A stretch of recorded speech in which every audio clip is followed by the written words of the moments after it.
ሰላም ውድ የተከበራችሁ የቻናሌ ቤተሰቦች እንዴት አላችሁ? ሰላም ናችሁ ወይ? እንዴት ናችሁ? እኔ እግዚአብሔር ይመስገን በጣም ደህና ነኝ። ለማታውቁኝ አልማዝ እባላለሁ ከአልማዝ ቲዩብን ላይክ፣ ሼር፣ ሰብስክራይብ እያደረጋችሁ አበረታቱኝ። እኛ ጀማሪዎች ላይክ፣ ሼር፣ ሰብስክራይብ እየተደራረግን እርስ በርሳችን ጀማሪ ዩቲዩበሮች ማለት ነው ትልቅ ደረጃ መድረስ እንችላለን ማለት ነው። ዩቲዩብ ያው እንግዲህ ራሱን ችሎ ገንዘብ እንስራበት ብለን ፎከስ አድርገን ባንጠቀመውም በተለይ ስደት ዓለም ሆነን ለምንሰራ ሰዎች አገር ስንገባ ያዝነውን ገንዘብ ለምን 200 ሺህ አይሆንም? ለምን የፈለገ ሚሊየን አይሆንም?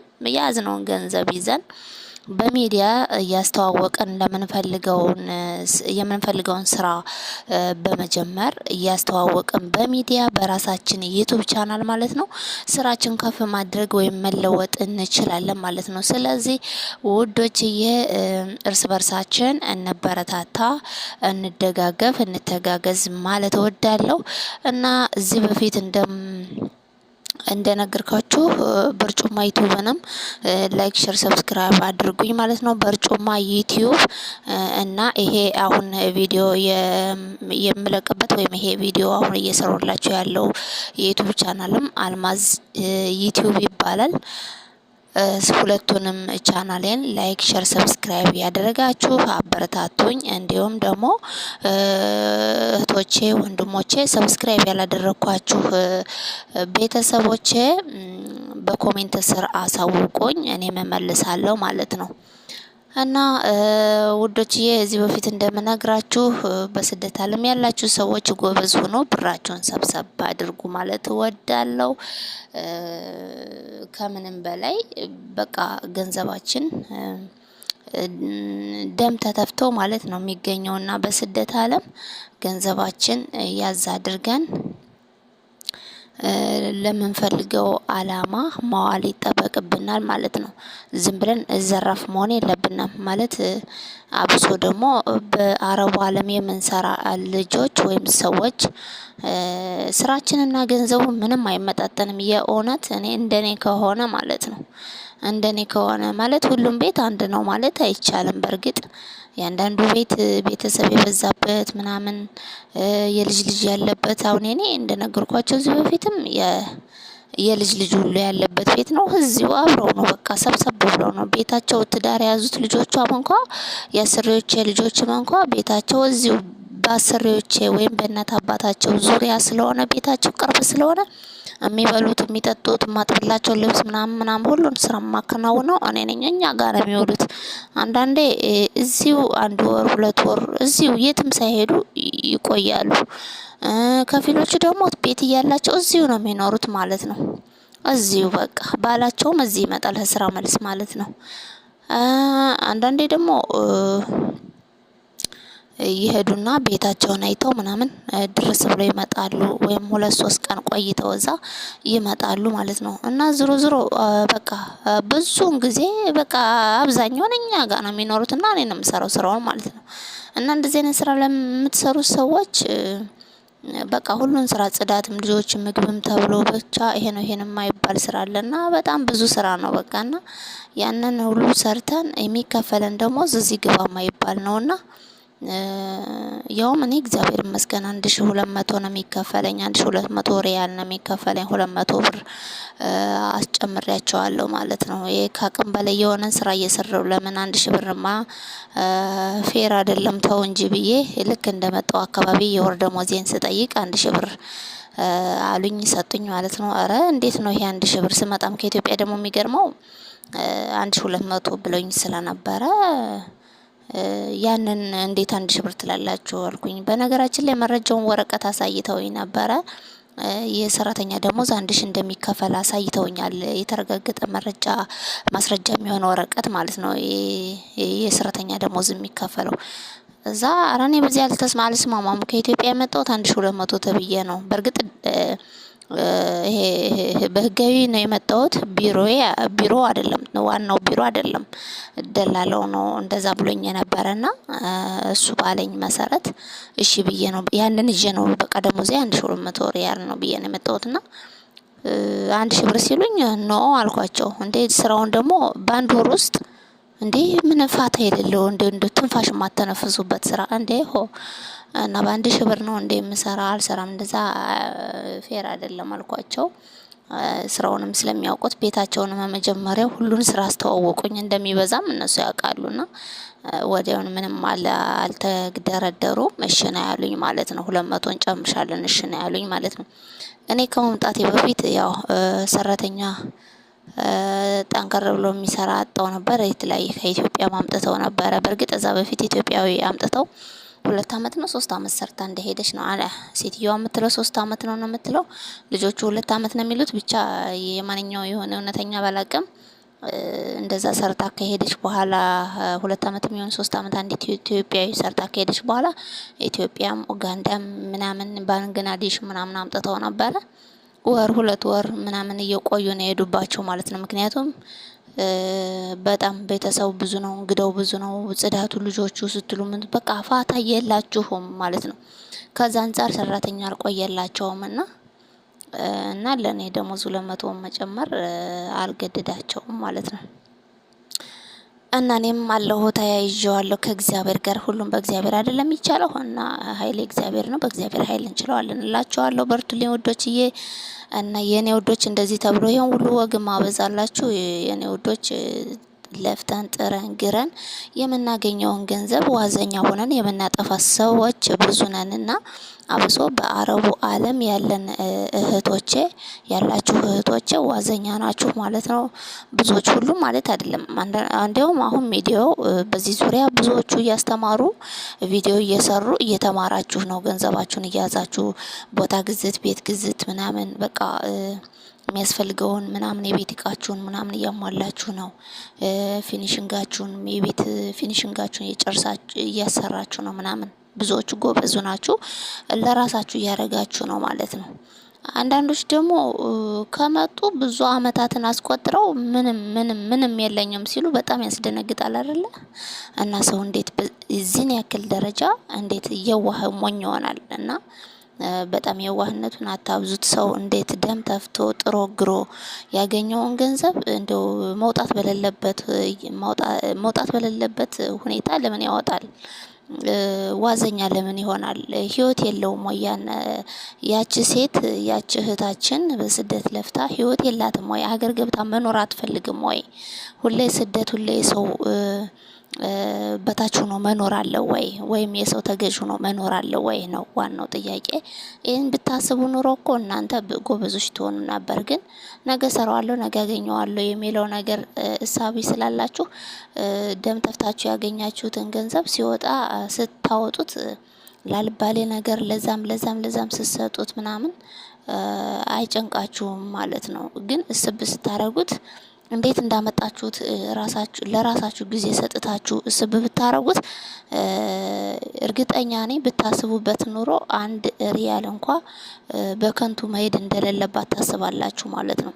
ያ ማለት እናት አባት የግድ ደግሞ የሚያግዛቸው የሌለ እህት ወንድሞች ለትምህርት ምናምን የሚማሩ ካሉ እሱ የግድ ነው። ምናልባት ሁሌም ስለማይሉ ለምሳሌ ዩኒቨርሲቲ የሄዱ ልጆች ካሉ ሲሄዱ ሲመጡ የትራንስፖርት ይሏቸዋል፣ የልብስ ይሏቸዋል፣ ለስልክ ይሏቸዋል። ይሄ የግድ ነው። ነገ እነሱ ተለውጠው ስራ ይዘው በሀገራቸው ላይ እንዲኖሩ ትፈልጋላችሁ አይደለ?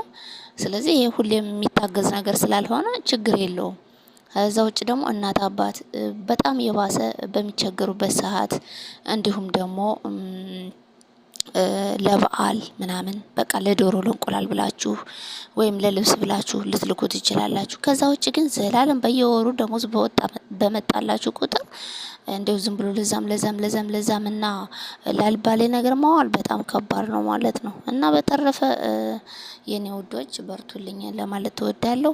ሌላው በዶሮ እርባታ ስራ ዘርፍ ማሰማራት ለምትፈልጉ ቪዲዮ ሰርቻ አቀርብላችኋለሁ። ቪዲዮ ሰራላችኋለሁ በጫጩት፣ በእንቁላል ጣይ፣ በስጋ ዶሮ አስተምራችኋለሁ ማለት ነው። እኔ ያው እንደነገርኩ እዚህ በፊት ቲክቶክ ነው በነገራችን ላይ የተናገርኩት እና ቆየ ቪዲዮ እና ውድ ተመልካቾች በቪዲዮ መልክ ሰራላችኋለሁ ማለት ነው። የዶሮ እርባታ ስራ ዘርፍ መሰማር ለምትፈልጉ ቪዲዮ ሰራላችኋለሁ እና ስሪልን የምትሉ ሰዎች ኮሜንት አሳውቁኝ። እና ውድ ተመልካቾች ስሪልን የምትሉ ሰዎች ኮሜንት ላይ አሳውቁኝ። ሰራላችኋለሁ ስለ ዶሮ እርባታ ስራ ማለት ነው። አንደኛ እንደየአካባቢያችን እንዴት መስራት እንዳለብን የአየሩን ጸባይ እንዴት ተጠቅመን መስራት እንዳለብን፣ ሲቀጥል ደግሞ ያው የጫጭቶች ራሱን ይቻላል። ለምሳሌ ጫጭቶችን ከድርጅት ጋር ተረክበን እኛ ተንከባክበን የሁለት ወር ወይም የሶስት ወር ቄብ ሲሆኑ የሁለት ወር ቄብ ሲሆኑ ለእንቁላል ለማስጣል የሚረከቡ ግለሰቦች ወይም ዶሮ አርቢዎች አሉ። ለነሱ እንዴት አድርሰን ማስረከብ እንዳለብን እሱን እሰራላችኋለሁ በጫጩት ዘርፍ ማለት ነው። መስራት የምትፈልጉም እንዲሁም ደግሞ የቄብ ዶሮዎችን ተረክባችሁ ከድርጅት ተረክበው እዛ በኋላ ደግሞ ለቄብነት ከበቁ በኋላ ጫጩቶቹ እዛም እናንተ ደግሞ ተረክባችሁ ግለሰብ አርቢዎች ማለት ነው ድርጅቱ ጋር ይረከባሉ። እነዛ ጫጩታ የሚያሳድጉ ወይም የሚያረቡ ሰዎች እናንተ ደግሞ ከቄብ ከሆኑ በኋላ የምትረከቧቸው ግለሰቦች አሉ ወይም ዶሮ አርቢዎች አሉ። እነሱ ጋር ተረክባችሁ የሁለት ወርም የሶስት ወርም ሊሆን ይችላል። እዛም እናንተ ደግሞ እንቁላል እንዴት ቄቦችን ተረክባችሁ እንቁላል በቂ እንቁላል እንዲሰጧችሁ ስለ ጤንነታቸው እንዴት ተንከባክባችሁ ውጤታማ የምትሆኑበትን መንገድ የምሰራላችሁ ይሆናል ማለት ነው። ሌላው ስለ ስጋ ዶሮ ነው። ስለ ስጋ ዶሮ ደግሞ በቃ አካባቢውን ማለት ጊዜውን ጠብቆ የሚሰራ ስራ ነው። አካባቢ ሳይሆን ጊዜን ጠብቆ የሚሰራ ስራ ነው። ያ ማለት በዓልን ጠብቃችሁ የምትሰሩ ነው። ከበዓል በፊት በዓላት አሁን የሙስሊም በዓል አለ፣ የክርስቲያኑ የኛም በዓላት አለ። ለምሳሌ አሁን በእኛ በክርስቲያኖች ብዙ አጽዋማት አሉ አይደለ? እነዛን በአጽዋማት ወቅት እናንተ ስታረቡ ትቆዩና የስጋ ዶሮዎችን ስታሳድጉ ወይም ለስጋ ብቁ እንዲሆኑ እስከ 3 ወር 4 ወር ሊሆን ይችላል የምታሳድጓቸው። ከዛ ስጋ የማዝንትን ይኖራቸዋል፣ ዝርያቸውም ይወስነዋል እና መኖም ራሱን የቻላለ ለስጋ እንዲደልቡ የሚያደርግ ስጋ እንዲኖራቸው የሚያደርግ መኖ ራሱን የቻላለ የስጋ ዶሮዎች የሚበሉት። የእንቁላል ጣይ ዶሮዎችም እንደዚሁ የጫጩቶችም እንደዚሁ መኗቸው ይለያያል ማለት ነው እና አሰጣጣቸውም ይለያያል ማለት ነው። ስለዚህ ያንን በመጠቀም የስጋ ዶሮ ማርባት የምትፈልጉ በጾማቱ ወቅት እናንተ ጫጩቶችንም ሊሆን ይችላል ወይም ደግሞ የአንድ ወር የሁለት ወር የሚሸጡትን ጫጩቶች ግለሰቦች አርቢዎች ጋር ትረከቡና እናንተ የሶስት ወር የአራት ወር ሲሆኑ ሊሆን ይችላል የምትሸጧቸው ማለት ነው። እና ምን ለማለት ፈልጌ ነው፣ በጾም ሰዓት እናንተ ስጋ እንዲይዙ ስታረቡ ስትንከባከቧቸው ትቆዩና ልክ ግድፍቱ ሲመጣ ትሸጣላችሁ ያወጣችሁ ማለት ነው። ወይም ደግሞ እንደዚህ ራቅ ያለ ቦታ ገበያውን ፈልጋችሁ እናንተ የምትኖሩበት አካባቢ ብዙም ገበያ ከሌለ ወይም አዋጭ ካልሆነ የተወሰነ ትራንስፖርት ወጪ አድርጋችሁ የምትሸጡበት ቦታዎች አሉ በደህና ዋጋ ማለት ነው። ስለዚህ ገበያውን መፈለግ ወሳኝ ነው ማለት ነው። ከምንም በላይ ገበያውን መፈለግ ወሳኝ ነው ማለት ነው። ምክንያቱም እናንተ ደክማችሁ ስንት ወር ፈጅታችሁ መኖ ጊዜያችሁን ሁለንተናችሁን መስዋዕት አድርጋችሁ መጨረሻ ላይ ውጤት ካላገኛችሁ ምኑ ላይ ነው ታዲያ? ስለዚህ ገበያውን መፈለግ ወሳኝ ነው ማለት ነው። በስጋ ዶሮዎች ለመሸጥ ብቻም ሳይሆን ገበያውን የምትፈልጉት እንቁላል ራሱ የእንቁላል ጣይ ዶሮዎችን ቄቦችን ገዝታችሁ ለእንቁላል ምርት ከደረሱላችሁ በኋላም እንቁላሉ ከእናንተ አካባቢ ያንን ያክል ማለት መኖን የሚችል ሆኖ ለእናንተ የሚያተርፍ ካልሆነ በየቀኑ የሚሰጧችሁ እንቁላል መኗቸውን የሚመገቡትን በየቀኑ የሚመገቡትን የራሳቸውን እያንዳንዳቸው ዶሮዎች እያንዳንዳቸው ለራሳቸው የሚበሉትን መኖ ችሎ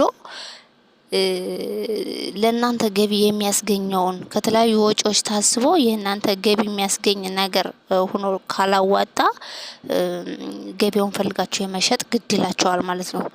እዚህ ላይ ምን አለ መሰላችሁ እናንተ ዶሮ አርቢ ሆናችሁ ፋርም እንደዚህ ምናምን ስታረቡ እሱ እንቁላል ተረካቢዎች ይመጣሉ፣ ነጋዴዎች ማለት ነው። ሌላ ቦታ ሊሸጡ ይችላሉ፣ ወይም አካባቢያቸው እዛው ካሉበትም ቸርችረው ሊሸጡ ይችላሉ። ግን ምን ልላችሁ ፈልጌ ነው፣ ፋርም ከመጡ በርካሽ ነው የሚሉት፣ ዞሮ ዞሮ ርካሽ ነው የሚሉት። እናንተ አካባቢ ካለው ገበያም በታች ነው የሚገዟችሁ። እነሱ ርቀው እኮ ትራንስፖርት ምናምን በቃ የተወሰነ ወጪ አድርገው ራቅ ብለው በደህና ዋጋ ነው የሚሸጡት ማለት ነው። እና ገበያውን ፈልጎ የመሸጥ ግድ ይላቸዋል ማለት ነው እንጂ ፋርም ተረካቢ ስለመጣ ብቻ እነሱ ባሉት ልትሸጡ አትችሉም ማለት ነው። ምክንያቱም እያንዳንዷ ዶሮ የሚበሉት በየእድሜያቸው የሚበሉት የግራም መጠን አለ፣ የመኖ ማለት ነው የግራም መጠን አለ። ስለዚህ ከዛ አንፃር ሲታሰብ ማለት ነው እዚህ ግባ የማይባል ሊሆን ይችላል፣ ሊያከስራችሁ ይችላል፣ ልፋት ብቻ ሊሆን ይችላል። ስለዚህ ታሳቢ ያደርጋችሁ ነው መስራት ያለባችሁ። በተረፈው